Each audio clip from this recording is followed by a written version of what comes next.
direct des courses avec la Fédération Anjoumen Centre-Ouest et Oxygène Radio. La troisième course vient d'arriver, c'était le prix Super U, le groupe C, prix de la Société du Trotteur Français. Elle a été remportée par Quinoa d'Ourville, le numéro 8 avec Laurent Koubiche, qui devance le numéro 7, Kublai Khan, qui prend la deuxième place devant Lascarine Duril, qui prend la troisième place pour ses débuts en compétition.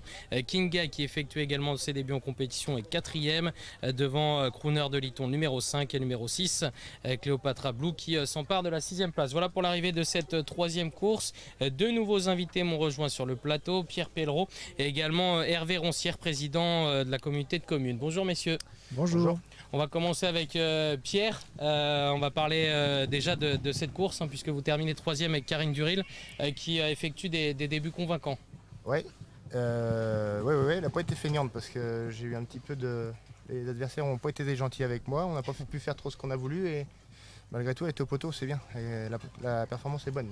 C'est une pouliche que vous estimez un peu au sein de l'écurie ?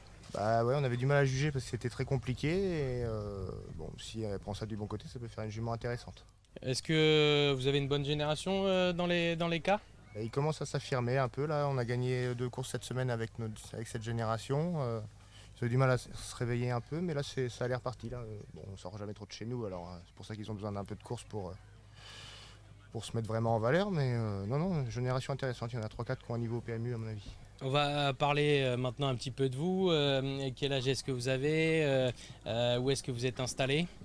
Et on n'est pas loin d'ici, on est à côté de Château-Lavalière qui est à une demi-heure d'ici. On travaille avec l'élevage familial que mon père gère encore aujourd'hui et puis moi je m'occupe de l'entraînement. Et puis en espérant que ça se passe le mieux possible. Vous avez tout de suite voulu faire le métier ou est-ce qu'il y a eu un moment où vous vous êtes dit pourquoi pas essayer autre chose ? Vous avez toujours voulu suivre les traces du papa ? Ouais, il n'y a jamais eu trop de questions à se poser concernant la profession. Après, j'avais fait des études générales pour avoir une porte de sortie si des fois il y en avait eu besoin, mais ça a été naturel, quoi. Vous êtes passé par quelle maison ? Quel a été votre parcours ? J'ai été chez Jean-Michel Bazir 2 ans, chez mon père. J'ai fait un hiver chez Philippe Allaire et puis chez mon père, puis maintenant pour moi, quoi. Vous êtes installé depuis quand ? Parce qu'au début, vous travailliez en collaboration, c'est ça, avec votre papa ? Ouais, on a travaillé longtemps, moi en tant que salarié simplement. Et puis là maintenant, j'ai repris tous les effectifs depuis 2 ans. Et puis voilà. Pas trop de pression quand on reprend tout comme ça là ?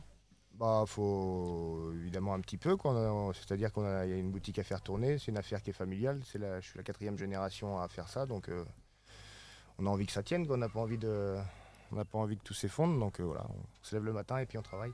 Et comment ça se passe avec le papa notamment Et les rôles sont bien répartis, quoi. Lui s'occupe de son élevage et puis du peu de culture qu'on a. Puis il commence à regarder ça d'un peu plus loin maintenant, et la retraite approchant. Et puis moi, je suis avec les gars au charbon, les mains dans la gadoue, quoi. Combien de personnes au sein de l'écurie ? Combien de chevaux ? Et il y a moi plus 3 salariés, on a une 40aine de chevaux, poulains compris. D'accord. Voilà. Comment est-ce que vous jugez les 2 premières années ? Alors l'année dernière, vous aviez remporté 28 courses, vous êtes déjà 14 cette année. Ouais, on est un peu sur les mêmes standards, sachant que si on prend les gars en course, je pense qu'on doit être un petit peu mieux cette année, parce qu'on a Hakim de Chenu qui a bien travaillé, même si ça fait pas un gros nombre de victoires, il a quand même pris des beaux chèques en début d'année.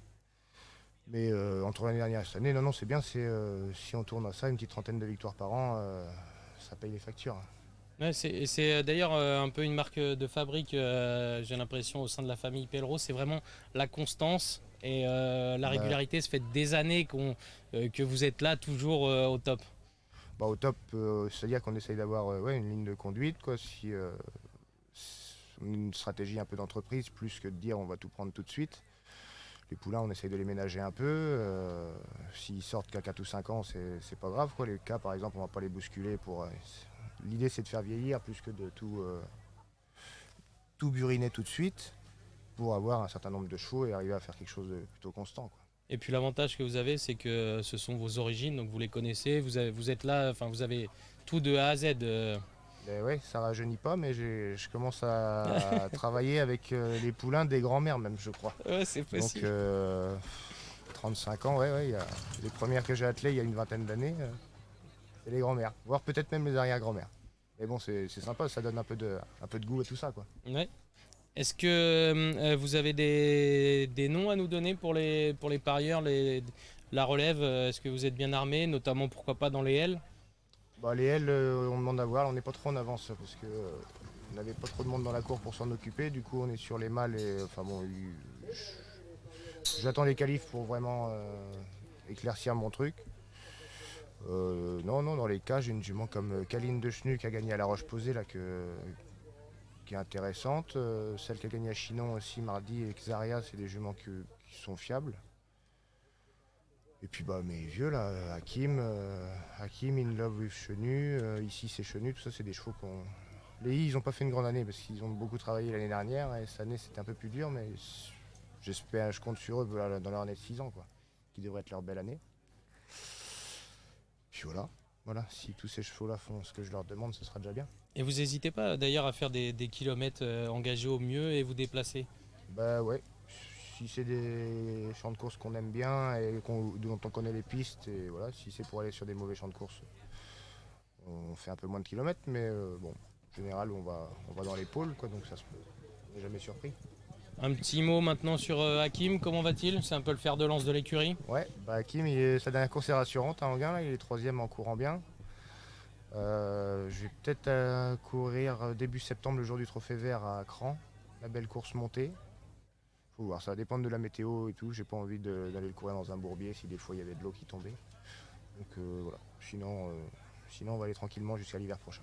C'est un cheval que vous avez toujours estimé et là depuis quelques temps il répète vraiment toutes ses courses. C'est vraiment, on a l'impression de l'avoir vraiment au top maintenant, même s'il a toujours été bon. Ouais. Mais Ouais, il a toujours montré de belles choses, mais il n'était pas trop régulier, c'est vrai. Là, il se met vraiment à plus répéter ses courses.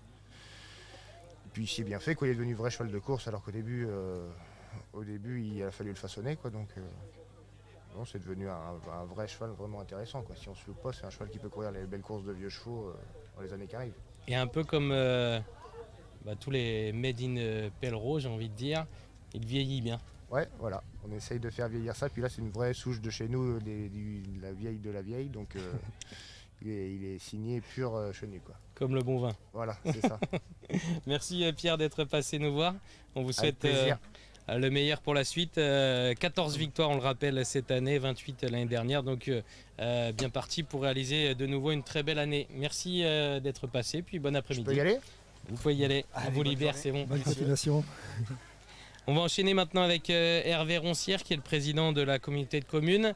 On va déjà parler de votre rôle. Quel est votre rôle en tant que président?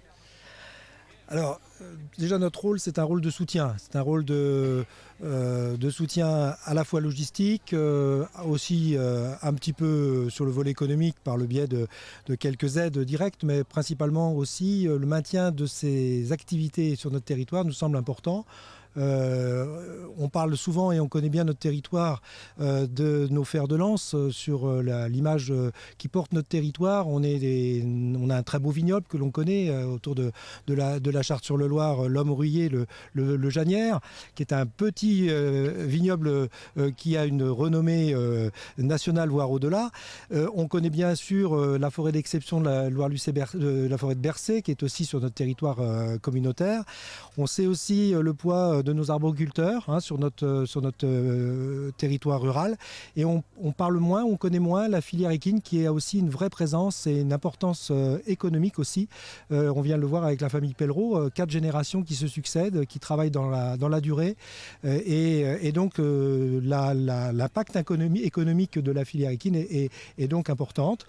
On la connaît peu, à titre personnel, je ne suis pas un passionné de cheval, donc je ne pourrais pas vous faire de trop longues tirades sur le métier, puisque bon, c'est un métier qui demande quand même des connaissances fines, hein, mais on est très heureux d'accueillir les courses et de pouvoir les maintenir sur notre territoire, même si on sait que ce sont des petites manifestations, mais elles sont importantes, très importantes au niveau de notre visibilité et de l'attractivité de notre territoire. Là, c'est vraiment important pour vous d'avoir un hippodrome sur le secteur. Alors nous avons deux hippodromes normes sur la communauté de communes et un ancien ARA national qui est propriété de la communauté de communes. Donc effectivement, nous sommes très fiers d'avoir ces manifestations tous les ans. Vous-même, est-ce que vous allez régulièrement sur les hipporums? Alors dès que j'en ai l'occasion, bien sûr, je suis présent auprès des bénévoles et des associations hein, qui ont beaucoup de mérite. D'ailleurs, on en parlait avec le président ma mairie de Michel tout à l'heure, qui a repris le flambeau de la présidence de la société de la Charte. Eh bien, tout comme Caroline Sionneau, nous sommes en échange régulier. Nous savons les difficultés qu'ils ont aussi à trouver des bénévoles dans leur sein pour monter ces journées importantes qui mobilisent quand même beaucoup de moyens. Et les communes sont là, la communauté de communes aide également pour permettre que ça se passe dans de bonnes conditions. J'allais y venir justement, vous avez un lien assez fort avec les hipporums? Alors oui, je vois sur le secteur, je suis parallèlement également maire de Montval-sur-Loire, donc Château-du-Loir, les courses de Château-du-Loir sont aidées par les services techniques, on apporte les moyens logistiques depuis de nombreuses années, et puis la communauté de communes aide aussi par le biais de subventions. Voilà, nous aidons au mieux, hein, sachant qu'il faut faire des arbitrages et que parfois il n'est pas toujours facile d'aider autant que l'on souhaiterait, mais on fait notre part et on espère que les bénévoles de leur côté puissent aussi maintenir cette activité sur ces petits champs de course hein, qui sont quand même portés par le bénévolat. Et quand vous voyez le monde présent aujourd'hui, j'imagine que vous êtes satisfait du résultat? Tout à fait, ça contribue effectivement à l'attractivité de nos territoires, ça fait partie de son dynamisme, de son comment dirais-je, des moments heureux hein, que l'on vit sur notre territoire. Et quand on vit ici dans le territoire de la communauté de communes Loire-Luce-et-Bercé, on sait qu'on est très proche de la ruralité, très proche des métiers agricoles ou des métiers de l'élevage, et ça fait vraiment partie de notre environnement et on souhaite vraiment continuer à le préserver. Merci, on le souhaite également. Voilà. Merci beaucoup de nous avoir parlé de la communauté de communes. On va désormais se diriger vers la 4e course. C'est le prix Crédit Mutuel, prix Marcel et Daniel River. Une course pour des 6 ans qui n'ont pas gagné 80 000 €. Il y a un recul de 25 mètres à 40 000 €, 2900 mètres à parcourir. C'est l'une des courses les plus délicates à déchiffrer. Une course extrêmement ouverte avant le coup. Hamlet de Calvi est certainement à racheter. Il ne faut pas le condamner sur sa dernière sortie. Le numéro 15, c'est l'un des favoris, tout comme d'ailleurs le numéro 12, Adreus, qui avait bien fait avant sa dernière disqualification. Attention à lui, attention à Espérance LT qui a déféré les 4 pieds pour l'occasion. Et puis on retrouve également Hirofar qui fait partie des chances régulières. Il y a également dans cette épreuve pas mal de chevaux au premier échelon qui ont leur mot à dire. Je pense à Idis de Vastery qui vient de gagner sur l'hippodrome de Luxé. Il y a également dans cette épreuve Harmonie Cléfoise qui fait partie des chances également. Sa deuxième place en amateur était bonne sur l'hippodrome de Gabaret. C'est Esteban de Jésus qui lui est associé. Arthur Delante reste également sur une prestation encourageante à La Rochelle. Enfin voilà, il y en a vraiment pour tous les goûts hein, dans cette course. Vous l'avez compris, c'est certainement l'une des plus dures de cette journée à déchiffrer, puisqu'il y a même également Erduno hein, qui a son mot à dire. Vraiment c'est très dur. Il va vraiment falloir que les drivers soient bons, puisque c'est le parcours qui fera certainement la différence dans cette course. On se retrouve tout à l'heure.